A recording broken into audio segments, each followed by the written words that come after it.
Cheers! Curves, comedy, and complicated conversations.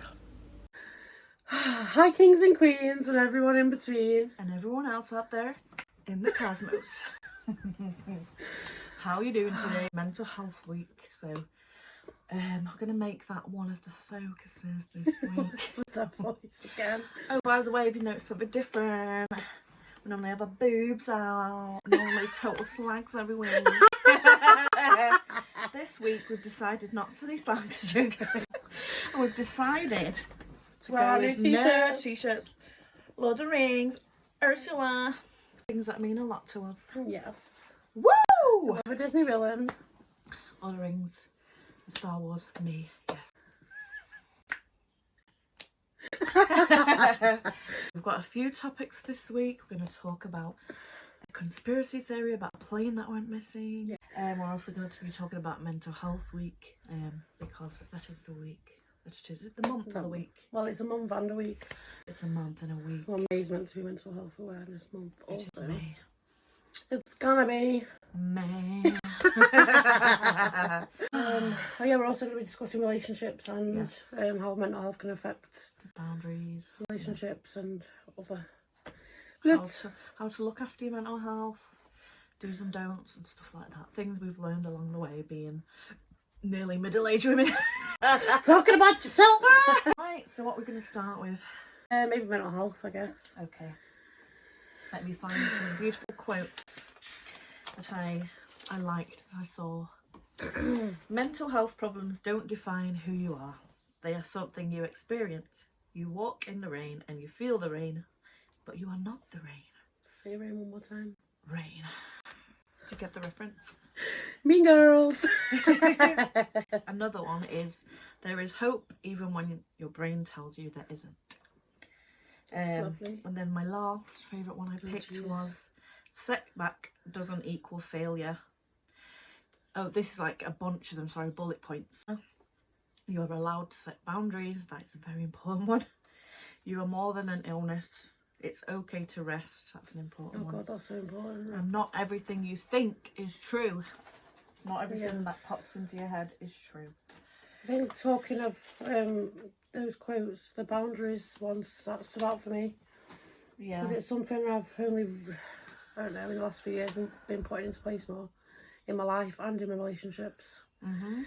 So yeah, sometimes you can feel like you're being mean. And as a people pleaser. Yeah, I was going to say. Sometimes when you start to set boundaries and think about put yourself first, you can start to feel like you're being mean and be really anxious and think everyone's going to hate you. But I've actually realised it's strengthened my relationships and in like not just romantic relationships. Yeah, looking after myself, looking out for myself more, and being more clear about what I want and deserve from people. Yeah, I think you do learn it as you get older, with experience. Yeah, kind of trial and error, going through a lot of pain, to be honest, and saying I don't want this anymore, so I'm going to draw a clear boundary here. I think it does come a lot with age. Really does. Age and experience. Yeah, I forgot about one more quote I wrote down, which is, mental health is not a destination but a process. It's about how you drive, not where you're going. Oh, I love that. Yes. Yeah, because as I always say, your healing journey is not a destination. Continuous. Yeah, so you continue to heal and recover from your past as life continues. I keep saying continue. But yeah, I used to think that you had to be completely healed and I had to have nothing sort of wrong with me and just be, you know, completely mentally healthy. Yeah. And I've realised through therapy and talking to friends and just kind of, as like you say, learning along the way, that you just have to keep making changes and I don't know, new things arise as you go through experiences in life as well. And the best part of sometimes going through hard things is that you can help others when you see them going through it. So you have the experience, especially more so when you have the sad experience like trauma and stuff. Yeah. Not even trauma, just hard times. And you can help others, like especially as mums and friends and stuff, you know. You can say, oh, I've actually been through that, so I know what you can do. And I can give you some advice if, you know, you want it. I think that's the most helpful part. And I feel like you're more willing to take advice from people who've experienced similar situations than someone who just thinks, oh, like they know a lot when they've never really experienced it Yeah. or been through certain things. But I also believe that it's not always an age thing. Like I said, we've talked about watching Maths Australia. Yep. I love Timothy on there, but he makes a few comments sometimes about age and experience and people not, you won't take any shit from them. But you never know what they've been through to get where they are mentally and like emotionally mature. But yeah, so I love him anyway. But some of the comments he made and we've discussed is about, obviously age not being able to give advice to people that are older than you and stuff. But I don't believe that. Yeah. I think it just depends what you've been through and what your emotional maturity. And people just understand feelings better than others. And like what you go through, I don't know. We have a younger friend, let me think of what I can call her. Baby Queen. Yeah, she's our baby we'll queen. tell her who we mean. So I think around the short time she's been back in our lives and learning a lot from her. I'm like, wow, she's just changed so much and become such an amazing person. She's been through a lot of things and she's very like deep for her age. Yeah, like, very mature. reflective and yeah, I'm like, wow, what can you tell me about some stuff, Yeah, I love to learn from people no matter what age and gender, etc. Yeah. I think you can learn something from everyone, whether it's a good thing or a bad thing sometimes. There's even a Bible verse about don't despise the youth, basically, as in don't look down on them just because of their years, which is one I used to like to remind me and my sister of when certain people in the church grew up and would look down on us because of our age. It's like, we know the Bible verse, so deuces. Anyway, I can't stop kind of channeling Lucinda from I'm obsessed. Maths Australia. Maths Married at First Sight. Yeah, we had to bring that in again. She really talks like she's got this delicious ambience of this fruitful life that's going on around her. This milk of fertility. It's so good. We love her though. She always kind of looks like she's been drinking or something is going on with her eyes. She's on a high dimension of spirituality, that's what it is. Yes, she's on the planes. She is. She's up there. Yeah, she's just amazing. She's so positive and brings so much joy to us. Yeah. And everyone says it in the show also. We love Lucinda. We love her. And her ways. Lizzie loves to do impressions. She was doing them to me at like 3 in the morning last night to help me get through one of my little hiccups, let's call it. It's talking about, the train of life. Oh gosh, it's kind of like we're going forward. Sometimes it might feel rickety, but we're safe on that train. We're going forward. What's the key? We're going forward. Right. It might feel unsafe sometimes, like you're going to come off the track. But actually, if you just keep going day by day, step by step, you stay focused on that line, we're going forward.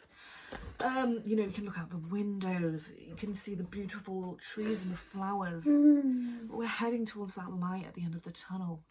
We're going forward. If you try and take a detour, that's when you fall off the tracks. You can get back on the tracks. It might take help from other people to get you back on. Oh God. But you can still get back on the track of life and go forward. That's what always perpetuating emotions, the rhythms of life.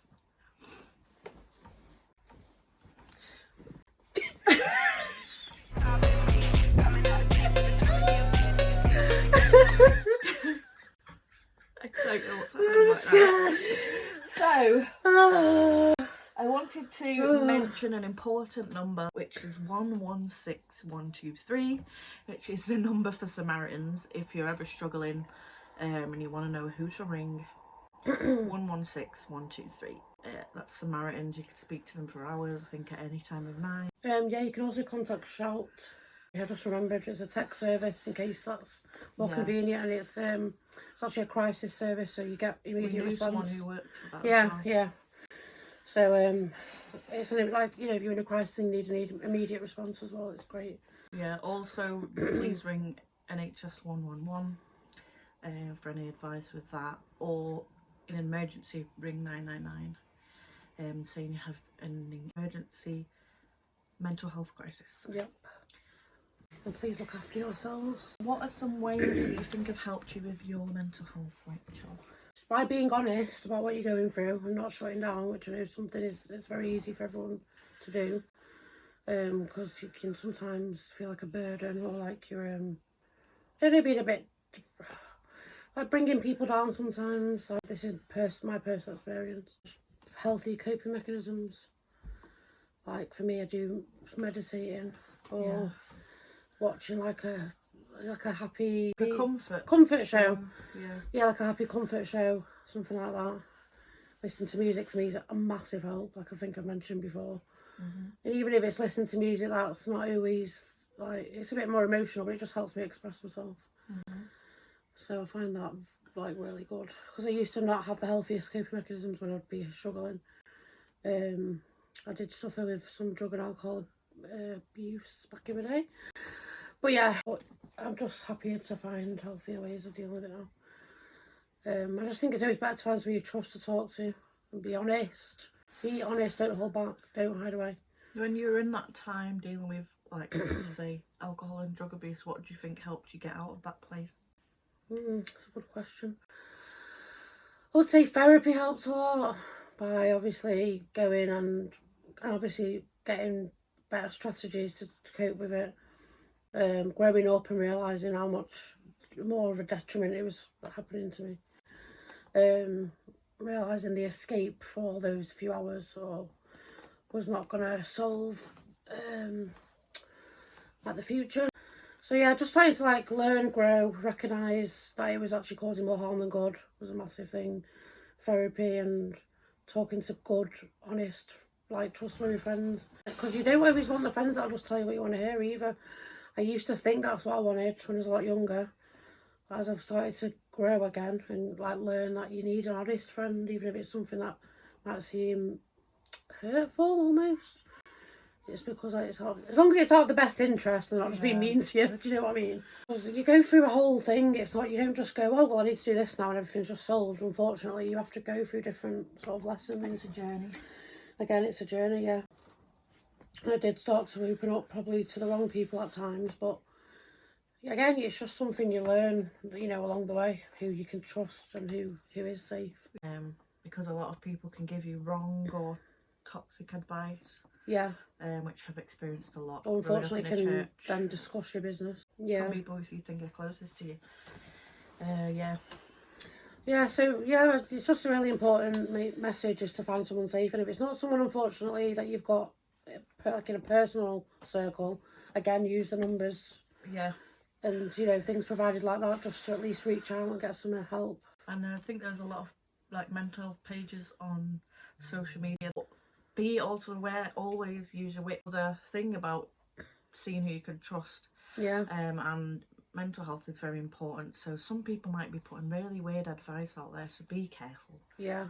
And just take everything with a pinch of salt and And take like what resonates with you sometimes. Some people can have a blanket statement for a situation, but every circumstance is different, yeah, as well. So don't just think one person dealt with a certain incident a certain way, that means that's how you have to do it either. And if you have really toxic family or you're in a toxic religious background, I've been there, and you feel alone and you don't have anyone, I'd say start on social media. Try and find people you can open up to and people you can maybe inch towards meeting up with, or even if they're just an open communication, but make sure they're safe. But yeah, I would recommend Deep Breath Small Steps on Instagram also. They're a brilliant mental health page and they share really lovely, honest advice on there about their own lives, and they've helped a lot of people along the way. They do one-to-ones as well, through messages and video calls, I think. So yeah, check them out. CAMS, children. CAMS, of course. Yeah, so children and adolescent mental health service. That's for people, I think. We'll find it and write We'll find the information. Sorry. 42nd Street. 42nd Street. I think they're a certain age as well. Yeah, they're certain ages again. Yes. That's for young people, so that's obviously a great service my sister works for. I think there's Young Minds as well. Yeah. What I will say is a big thing that helps me and Rachel, because I know this. We Joking. are in the house a lot because of our illnesses, Yes. but we still sometimes feel like we need to make an effort to dress up Hair or and do our hair and of makeup. course, yes. Forgot about And it that might one. seem like a small thing, but it just helps you feel kind of normal. And then one thing that I learned from when I was doing music, it ties in. He was trying to teach us about being self-employed, but it kind of relates to this in that he said, whenever you get up, always get ready for the day. Like, make sure you're ready to get up and go, because you don't know what opportunities are going to come that day. But it goes the same with not being self-employed, and someone might invite you around, or you might be more willing to go to the shop that day or go out because you feel like you're ready to face the world. Or even if you don't get dressed up and do your hair and makeup, like, just look after your hygiene. It's so important. Yeah, have a shower, make your bed. I always say this. Brush your teeth. Make your bed is like something, such a small thing, but it's just like a small thing that you can say you've achieved that day. If you have like a depression room, as in like your room's got full of clutter and everything,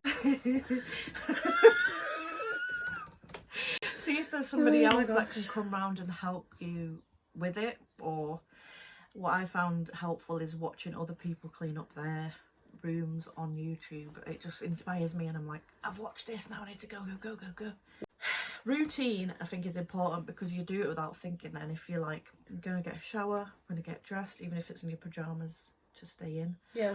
Brush your teeth, wash your face, whatever, you know, even if you're just using wipes that day, if you can't bring yourself to shower, use deodorant, blah, blah, blah. And I had a point and I lost it along the way. ADHD, cool. I was going to say routines take about, is it a month to set in? Yeah. So if you just consistently I'm go gonna to say the 30 end days. of this month, I'm just going to keep going. Even if you miss some days, you might build up a habit that's hard to get rid of then because you've started it and you're like, I feel like I need to do it because it's what I do every day. Don't put yourself down if you can't manage it some days also. Yeah. And make Just try sure again you're the next eating, day. eat or drink water to eat. That's a big one with, you know. I used to do that quite a mental lot, health to be issues. honest. I'd not eat properly all day and then just binge eat at the night time. It's not the healthiest at all. Yeah. My daughter actually checks on me now to make sure I eat something in the day. When she's at school, she messages me. She's allowed to. She goes with a specialist, like a teacher or whatever, and messages to check that I've ate something. Because it's something I struggle with ADHD and fibromyalgia. So I have the energy or the executive function to do it. So yeah, it's nice that you have someone to check in with. You can always do that as well, actually. Get someone who checks in, you check with each other. And be like, have you ate today? Have you done this? Yeah, like, I think that's a good little thing to have. Again, don't put yourself down if you can't do it though. Just try your best. Don't know why we always do this. Ooh, something I just remembered, the biggest way to change your life isn't all at once doing big things. It's actually the little things you change every little day. Every little day. It's all the little things that add up over time. So actually the little things that you do every day are much more likely to change your life overall. Or the little things like eating one more thing than you would a day that's good for you, something or healthy. brushing your teeth when you normally wouldn't, or you know what I mean, showering more, one more time a week, you know, just add little things. It's less overwhelming as well. Yeah. Because I think as someone with ADHD, sometimes you want to change all- your whole life as well in one day. Sometimes you'll go to bed and you'll be like, right, tomorrow my whole life's going to be different. And then you try to do everything in one day, and obviously you're generally probably going to fail because it's too much for anyone. And then that can put you down to not wanting to continue or try again. Small victories, I always say. That's how I've changed my whole wardrobe as well. When I've felt like a change is one item at a time and then get rid of the old ones. I've got to keep them. That's good, yeah. Instead of going, I need so much money to change my whole wardrobe. You can just go each time I get paid, I'll get a top. I think you've encouraged me to do that also. Just each time a little thing. A pair of earrings this time, a t-shirt that time, or you know, A different handbag even, accessories. Something that you normally wouldn't wear that you've always wanted to. That helps a lot with me with mental health because it makes me feel cool and groovy. I don't know why, because she's not cool or groovy. I'm more than that. I'm queen. Quirky queen. Quirky queen. TM. Baby trying to steal it. Oh, so, what are we going to talk about next? We'll go into relationships first. Oh, yeah. Yep. Sorry, we're just like ADHD as usual. Yeah, so mental health and relationships. I don't know. Do you want to start? Well, what I'll It's a say is, young people, knowledge is power. That's what I'll say. It's helped me through a lot of tough times. It's either by talking to somebody else and learning from them, learning someone else's experience, or reading up myself. I'd say the sooner you can learn about narcissistic behaviours and red flags in relationships, it can help you so much. But also learning your self-worth and value, and Massively. like not waiting either to find the perfect person or to become the perfect person, Yeah, like I to said either before. be in a relationship or to think you're finally worthy. It's learning to accept yourself where you are now. And then knowing that you're trying to better yourself every day. That's the important thing. It's not waiting until you lose the weight. Or wait until It's you're not waiting perfect. until you have changed your hair colour. Wait until, you know, you've got the right clothes, starting from where you are now. If those things do help you to love yourself more, yeah, of course. But I mean, I don't you think are you have worth to it be without that. perfect. Yeah. Yeah. yeah, Love all your imperfections. just try and be aware of red flags and don't ignore them. Is so important. Like, They're really saves hard so also. much pain. Yeah. Because some of them are really good at hiding them. Some of them, they look orange or they look We talked about yeah, yesterday. invisible Some of red them look flags. like beautiful red roses. And Yes. then they turn out to be Painful just- thorns. yeah, that's great actually. Yeah, that's great.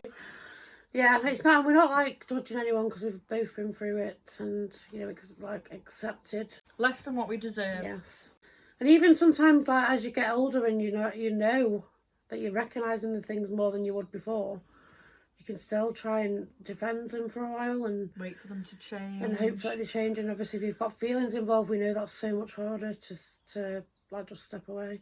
And when it's been years.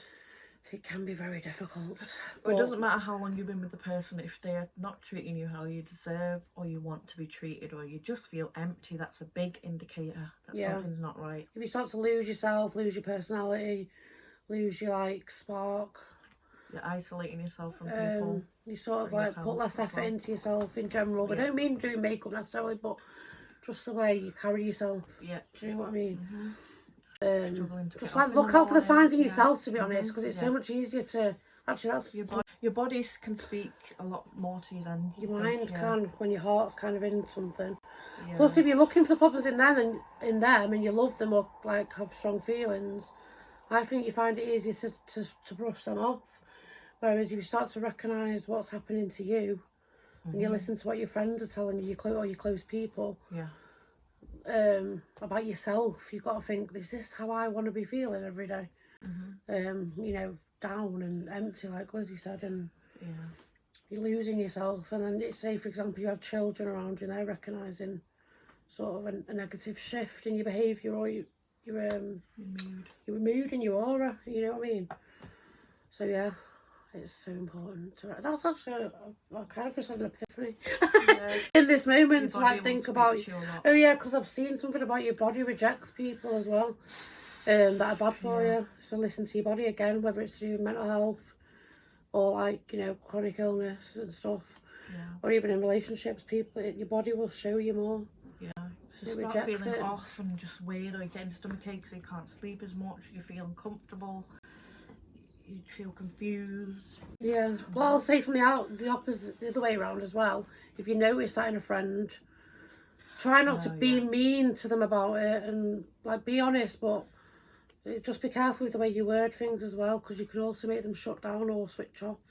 I've recognised in certain situations. Patience, that one is a big key. Yeah, be patient but honest. Yeah. And if you've got a really close friendship, for example, like me and Lizzie, then you can be a bit more raw and you can say things a bit more bluntly, but, you know, just be careful Test the still, waters. because, like, it's a very emotional thing, regardless, even if you're really close. Yeah. It can be hard, and you just want to be there for them, but not make them feel like shit about it, because you don't choose to put yourself through it. Sometimes you can push the person Further more away. towards More towards that, yeah. the person that they're Abuser with, or yeah. the negative person. Yeah. So yeah, just try and be careful, even though it can be really frustrating when you just want to shake them and vice versa. Yeah. But you know, just patience is massive. Also, one thing I wanted to say is I wanted to talk about trusting your intuition, which I've been thinking about a lot recently. But then for me, and tell me if you agree, when someone's got really serious anxiety problems, Trauma, yeah. how do you sometimes can Your you intuition differentiate? can be off, Yeah, because sometimes you think, oh, people say trust your gut, go with your intuition, but for me, I can get a lot of intrusive thoughts, or like, oh, this is off, this is wrong, sort of self-sabotaging. Giving you a sign or a message. Yeah, but really it's just my anxiety and sort of trauma I'm linking to this new person who's actually probably not even, sometimes they're not even doing anything wrong. So like sometimes maybe speak it out with someone and say, right, I'm feeling this type of way. Someone's safe. Yeah, someone's safe again.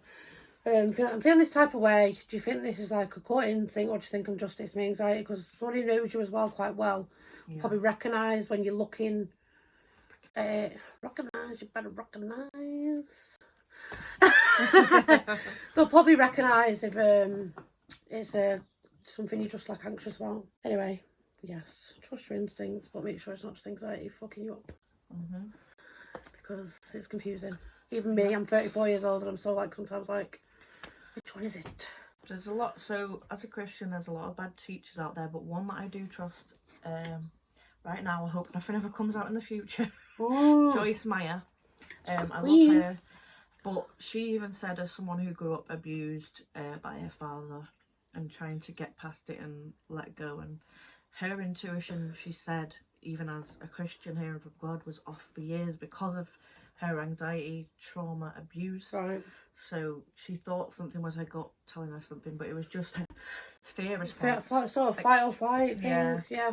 So she said it took years to retrain herself to know what was safe and what wasn't. So sometimes it can be trauma. I think sometimes you can start to recognise things, or like I spoke to my sister about certain things recently. I don't want to say too much personal information, but and she was just like talking me through it and saying you'll get used to certain things, and you know. Anyway, I think it's just good to like look into it and don't just jump on it if you're someone who suffers with severe anxiety and has trauma. And another strange thing relationship wise is actually coming out of loads of traumatic relationships and getting with somebody that's safe.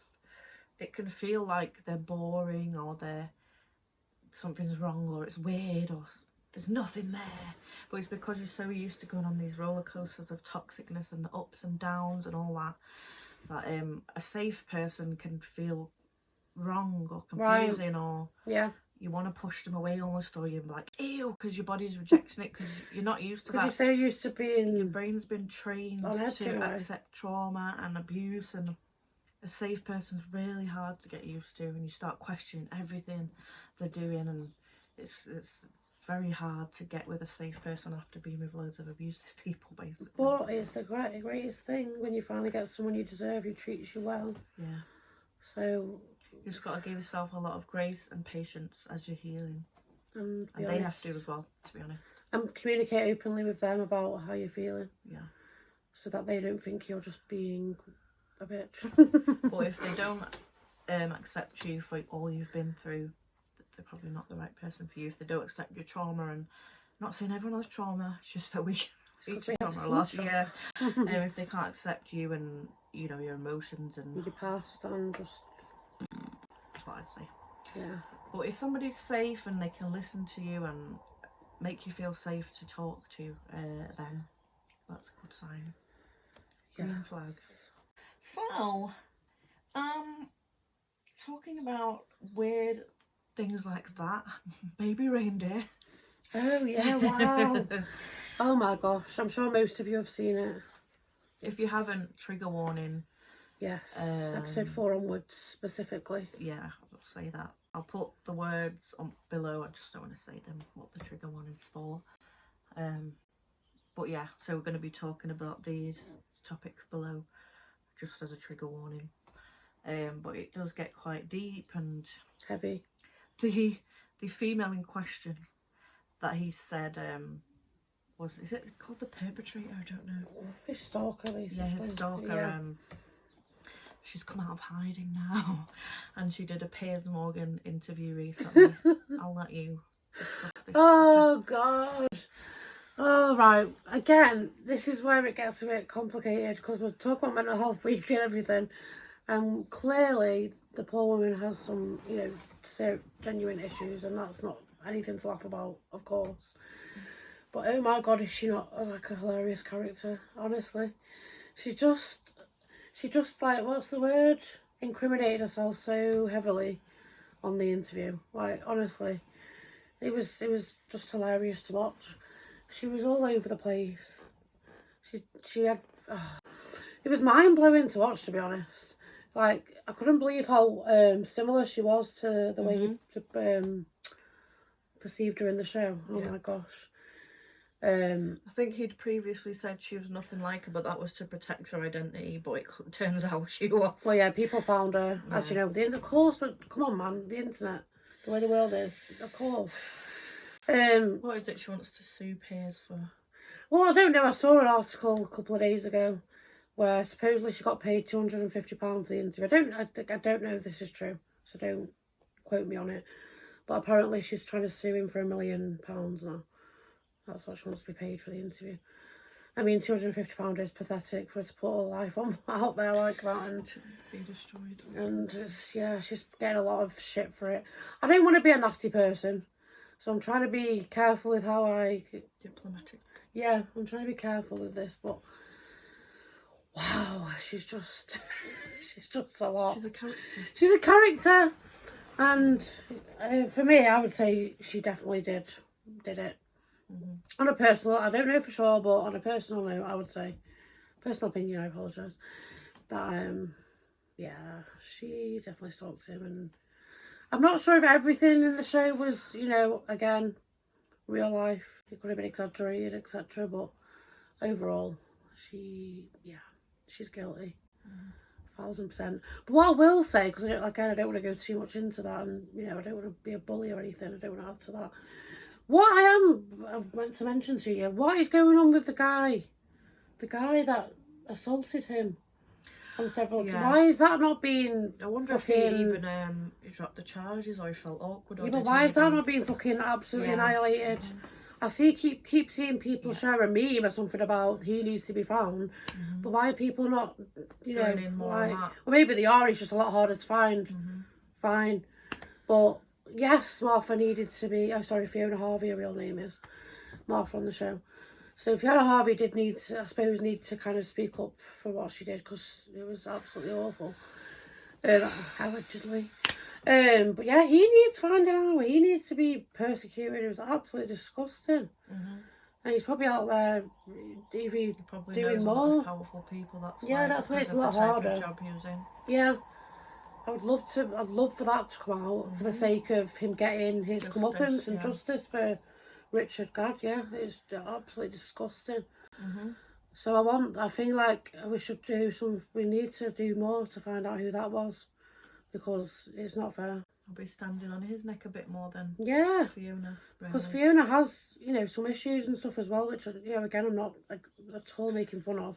And she's not innocent, but no reasonings, whereas the other guy seems like a bit of a prick. Not a bit, sorry. No, he's vile, and that needs. I think more people need to look into that. Yeah.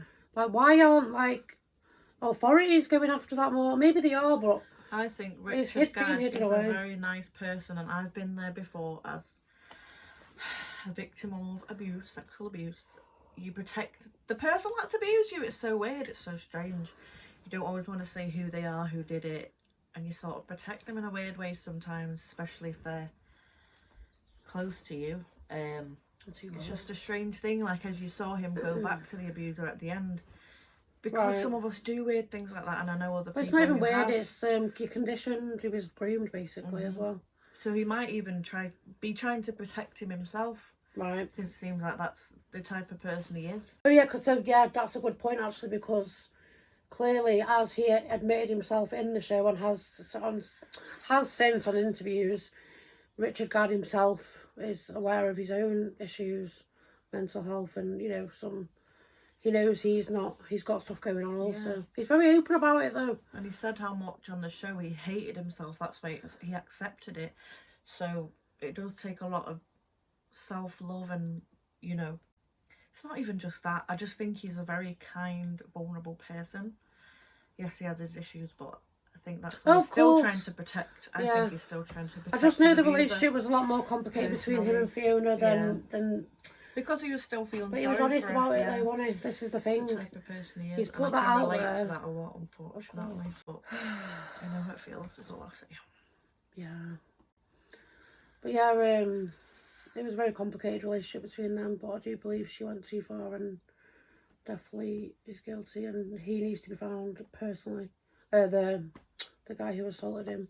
We need him not to be let off because he's in powerful places. We need to show that people don't just get away with things like this. And what's powerful about Baby Reindeer is that not a lot of men come forward with. Since doing so, a lot of men have been coming forward more. Amazing. Talking about their experience with these kind of things and getting help because they didn't think they'd previously be believed. And it's not always shown in media, it's always showing kind of women being abused, and it does happen a lot more statistically. Yes, but because the media is so powerful, and if we're putting our voices out there, it can help to inspire others to do the same. It's a very powerful thing when people come together, when people join together.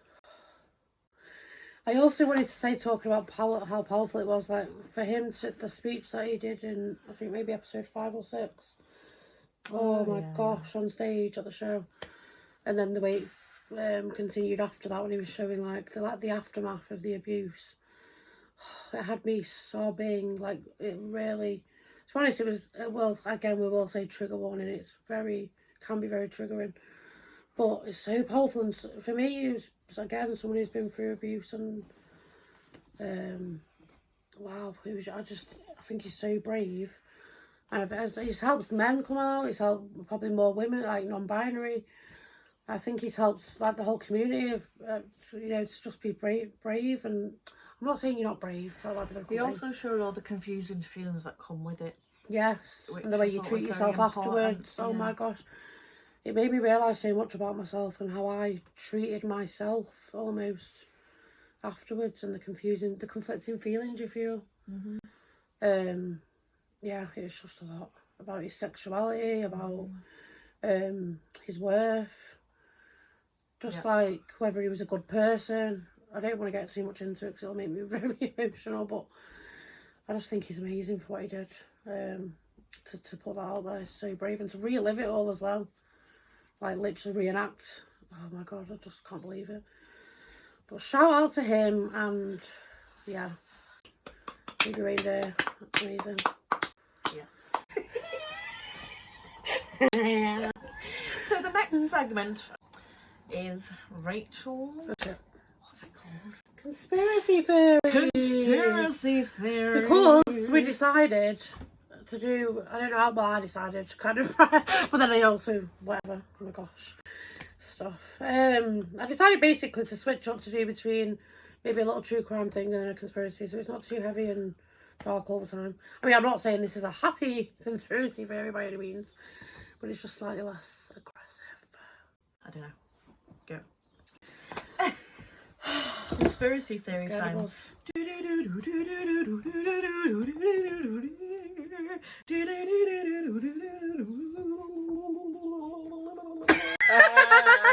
just show you all my shit on my phone. You know, you know. I do not do that because I'm a lady.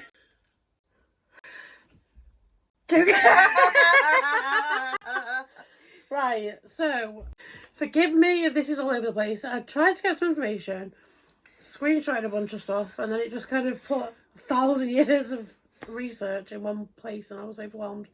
So I deleted it and then just tried to screenshot it. And it went wrong. And now I've just tried to get a little bit less. I mean, more. Wait, what?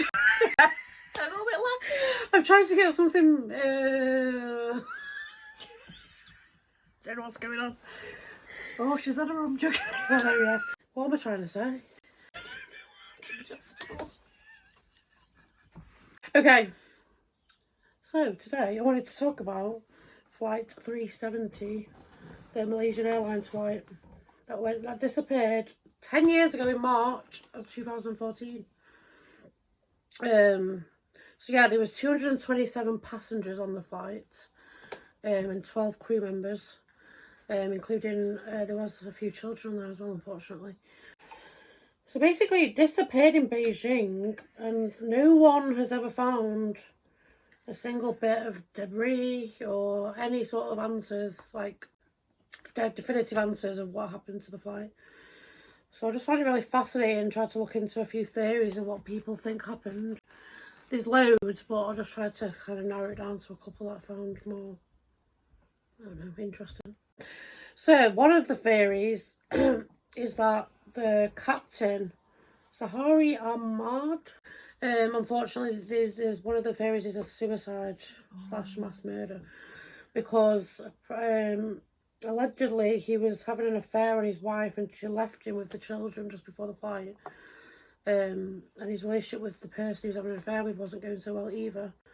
So friends of him were saying that he was very upset at the time before the flight, and apparently have allegedly said he Took everyone down with him. yeah, he took everyone down with him. Basically, he apparently everyone sort of died from basically oxygen. What do you call it? Deprivation. Yeah, oxygen deprivation. So it's actually really sad. That is the one theory, is that he basically took everyone down with him somewhere in the Indian Ocean, and everyone died from oxygen deprivation, which is a horrible way to go. Can I just say? So I hope that's not true in a way. Either way, whatever the outcome is, it's sad. Another one, which supposedly is not very likely after doing more research into it over the last 10 years, is a hijacking or a terrorist attack. So people claim that, you know, there's ways that could have happened and then it's gone wrong. And obviously everyone's been taken down with it. But what confused me is, where is the debris? Where is the plane? Why can't they find anything? Yeah. How's it just disappeared? The most important thing you want to find is the black box, isn't it? Yeah, it's the location scanner Kind of thing. holds all the information of what Yeah. happened and stuff.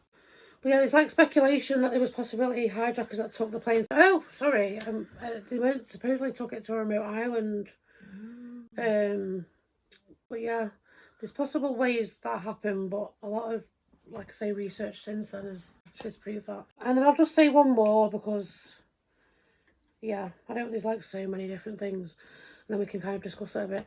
So another one is an accidentally shot down by the military forces, Yeah.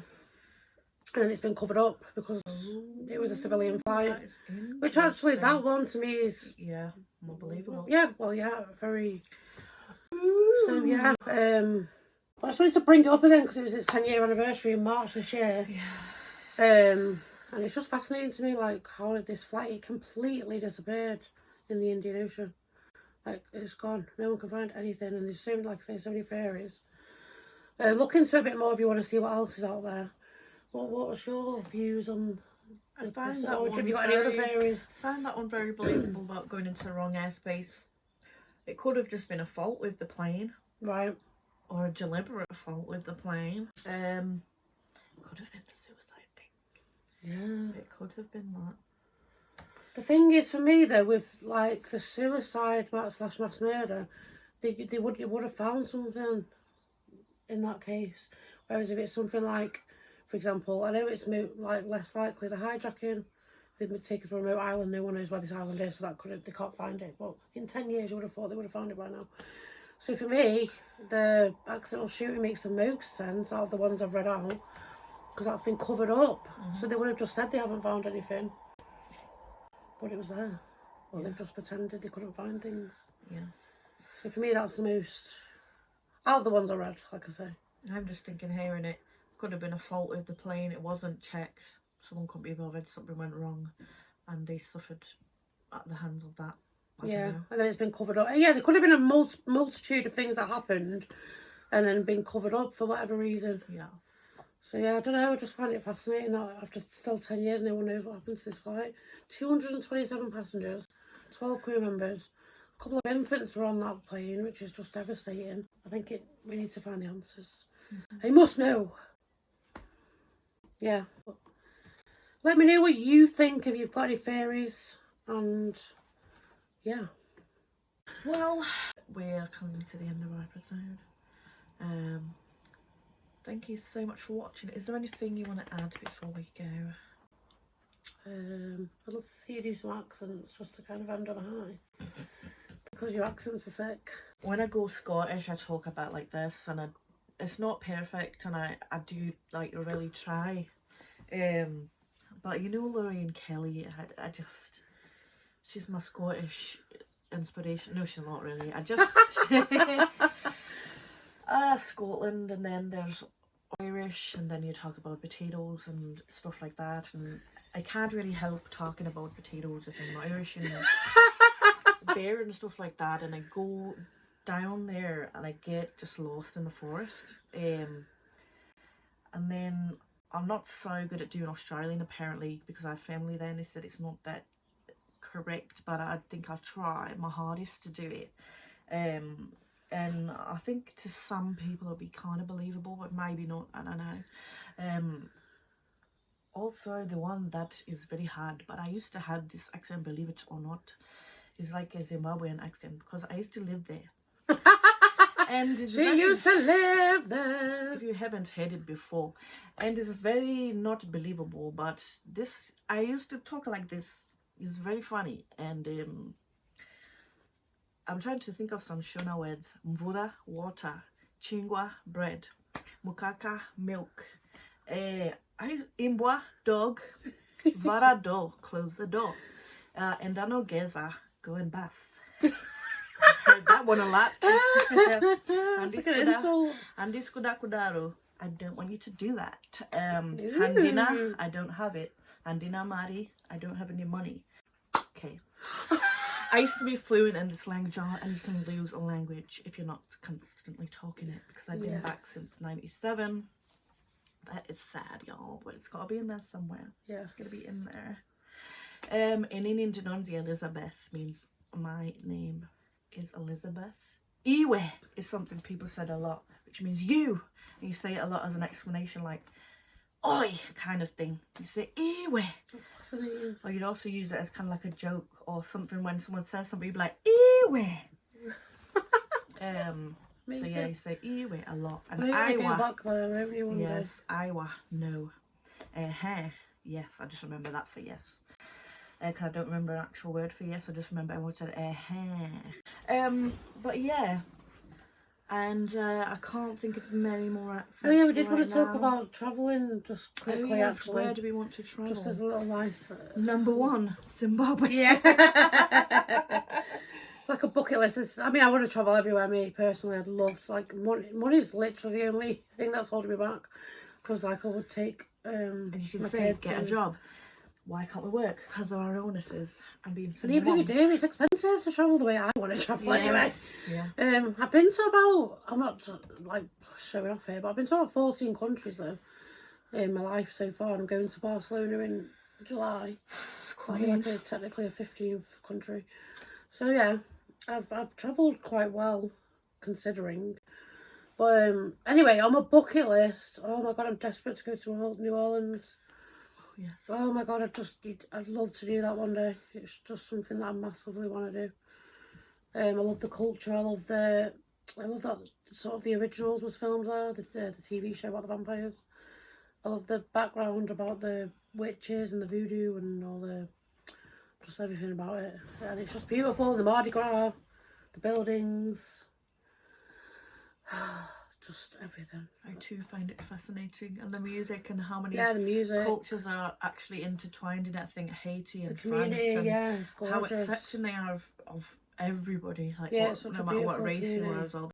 Yeah, I love that so much. Yeah, amazing. I'd love to go to Japan. Oh my gosh, because I'm a nerd and I love anime and I love Studio Ghibli, and I just think it will be a just amazing nerd place to go, please. Also China. just all their tradition. I love anywhere that still has their traditions and cultures and respect and family. Yeah. Queen. Oh gosh, just so many. Nigeria, I'd love to go to. I would love to go there. Ghana. Yeah, I'd love to travel to Africa, to Caribbean. I just want to go all over. Like, I just want to see all over the world. I'd love to see what India's like. I know it's really hot there, but I'd love to see what that's like. Yeah, there's just so many places. I I'd want love to to go see to Rome.